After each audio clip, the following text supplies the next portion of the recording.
پھانسی کے 45 سال بعد پاکستان ایوارڈ سے نوازا گیا۔ سابق وزیر اعظم ذوالفقار علی بھٹو کو پھانسی کے 45 سال بعد اعلیٰ ترین سول ایوارڈ نشان پاکستان سے نوازا گیا۔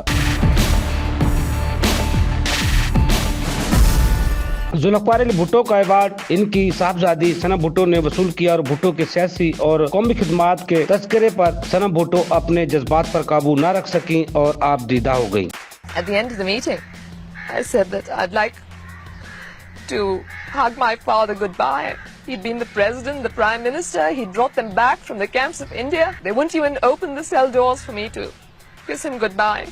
صدر پاکستان آصف علی زرداری نے یوم پاکستان پر نمایاں خدمات انجام دینے والی 69 ملکی اور غیر ملکی شخصیات کو سول ایوارڈ سے نوازا۔ ایوان صدر میں پروقار تقریب میں ان شخصیات کو نشان پاکستان، نشان امتیاز، نشان خدمت، ہلال امتیاز، ہلال شجاعت، ستارہ امتیاز، ستارہ شجاعت، ستارہ قائد اعظم، صدارتی تمغہ برائے حسن کارکردگی، تمغہ پاکستان اور تمغہ امتیاز جیسے اعلیٰ اعزازات دیے گئے۔